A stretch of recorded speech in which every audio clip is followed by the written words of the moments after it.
Zdeněk Lukeš is one of the country's best-known architects. During the 1990s, he was part of Václav Havel's team revitalising Prague Castle, and he still works in its monuments department. While as an author and journalist, he's done a great deal to popularise architecture in the Czech Republic. Our tour of Zdeněk Lukeš's Prague is in fact a tour of his Letná, the leafy area he's always called home. We begin with a coffee at Café Alchymista, specifically in the lovely garden in the back. This is a fine place. I think it was created about 10 years ago, and what is wonderful that there was a cafe, of course, inside, and also a museum of coffee. But now we are sitting out of the building on the yard, where is a beautiful garden in the Japanese style. That's why real nature. We could listen singing birds, and also you could listen the water because there is a small pond here. This is a place I love. And otherwise, apart from Café Alchymista, what cafes do you particularly like in Prague? There are many. Today, yeah, it's absolutely different situation from, I don't know, communist period. City was dark and empty and no cafes and no bars, and so that's why today's situation is much more better. Of course, it's not comparable. And I like cafes with a specific atmosphere, connected with interesting architecture, because this is my job, the modern architecture. About this area, Letná, were all these streets built about the same time? Because they look similar. Yeah. One of the first buildings which was built here was Academy of Fine Arts on the edge of Stromovka Garden. It was in the beginning of 20th century. It was finished in 1905, I think. Then all owners of apartment houses around, which were built later, added something special. It means studios of painters on the top floor, and studios for sculptors in the yards. And who lives at Letná? Are there still a lot of artists living here? I'm not sure that is comparable with situation in the beginning of last century, of course, where I think that about 95% of all sculptors and painters lived here within the area of Letná and had studios here, like Mr. Štursa, Mr. Sucharda, Mr. Mařatka, Slavíček, I think very close from here. I think behind the corner there were studios of these famous artists. It was absolutely different situation than today, but I think that some people still live here and has some studios here, and that's why that we could meet some artists also, but not so many. I think today is a luxury part of city, and for artists it's not so easy to stay here, of course, and to pay the rent. I think the area is also connected with music, many musicians, and also people like, for instance, Jiří Černý, who is a very famous expert and critic of music, lives here also, or members of some famous groups, and so Mr. Mishik is my neighbor, for instance, and many others. It's also area of music, I could say. From Café Alchymista, it's a short walk to Vegtral, a popular and lively local restaurant and bar with outdoor seating. It's perhaps 50 metres from the block where Zdeněk Lukeš has always lived, and the architect is a regular. This place I love because with connection with people walking on the street, and so the position is perfect. You are on the corner of the streets, and the kitchen is Spanish, what I know, vegetarian food, and very good beer. We're on the corner of Keramická and Čechova.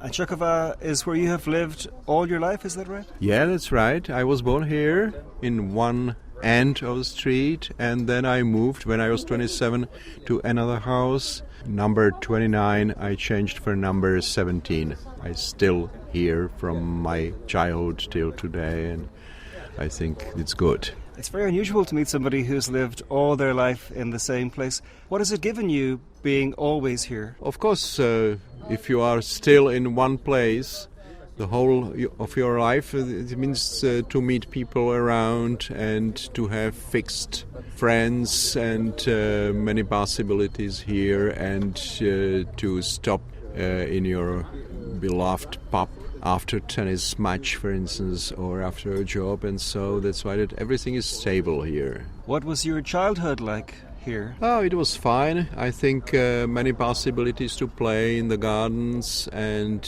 also the house where I lived was very interesting. It was connected with the kindergarten, and the kindergarten was connected with the studio of my father, who was a sculptor. Everything was in one place only, and very interesting people and many artists. My father brought me very often to the studios of his friends in many houses in this street and next streets. And were both of your parents sculptors or artists? Both of my parents were sculptors. My mother was she focused on portraits of very interesting people I had chance to meet in my childhood. And my father collaborated with architects. He made, for instance, fountains or sculptures in the areas of schools or another type of buildings and so. And tell us, what did it look like here when you were a child? I presume there were far fewer cars, for example? There are about 6 or 7 cars in the street. It's absolutely not comparable with today's situation. When I come in the evening, it's very difficult to find out a place where it's possible to park. There are only about 6 garages in this street, and we had a car also, very nice Aero. It was a streamlined sport car owned by my mother. The colors were white and red, and it was possible to open the roof. Also, you were telling me a wonderful story earlier about how here at Letenské náměstí there used to be a police officer directing the traffic. Could you repeat that story? Yeah. There were no traffic lights, and they preferred to have a man who could right the situation. But the traffic is very complicated. Yeah, that's why about 6 streets, and that man was fatty, and he interrupted his work for a minute every full hour and stopped for a glass of beer in a nearby Podlipami pub. It was fantastic to see him. And did the traffic get progressively crazier during the day as he was drinking? Were there more problems by the evening? Absolutely no problems. He was something like a dancer among cars and trams, and it was wonderful to see him. From Vegtrau, Mr. Lukeš and I walk across the main crossroads at Letenské náměstí towards Letenské sady, a long and extensive park overlooking the Vltava. There, on a windy early afternoon, he's scheduled to play a match on the clay courts of LTC, the second oldest tennis club in Prague. I played tennis here from my childhood till, I don't know, when I was 20, and now again, because my friend is head of that club today. That's why that we could play every week, and this is a nice place because we are on the edge of Letná garden. You could see also the old tennis club, which is not in perfect condition now, but it was built during 70s. Small wood cabin, we could say, with restaurant, and it was created by famous Czech architect Bohumil Kozák. This is one of wonderful places here in Letná, and you could see also the opposite buildings. One is a museum of agriculture, the second one is a museum of technology, and this is also connected with my life because I worked there for 10 years in archives of history of architecture. And you were telling me you went to secondary school just here? Yeah, and the secondary school is just behind the corner. This is also a nice modern building, and it was maybe the best period of my life. It was just around 1968. Everything ended with Russian occupation, of course, but that period was very nice, and also a nice place, and about 5 minutes by walk from my house was also perfect. Everything is very close here in Letná. Also not far from here there was for some period a well-known or infamous statue of Stalin. Do you remember that time? Yeah, I remember from my childhood because it was destroyed in the year of 1962 when I was 8 years old. What was curious that there was a large space down the monument, something like a big cellar, but originally they planned to create there something like a mausoleum of our Czech leader of Communist Party, Mr. Gottwald, with glass coffin. Then they decided to do it in Vítkov, and the place stayed empty but was used as a storage of potatoes. Very curious end of this idea. In 1962 they destroyed it and replaced with a flat part on the top without anything, and this was then decorated during massive demonstrations against communist regime in the end of 80s.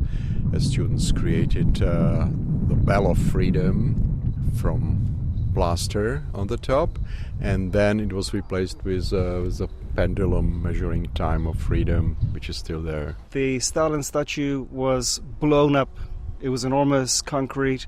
Do you recall the actual destruction? And granite, yeah. The statue itself was created from granite blocks, but the pedestal was created from concrete, of course. And do you recall the actual destruction of the statue? I was out of Prague in that period, and when I turned back with my parents, the space was empty.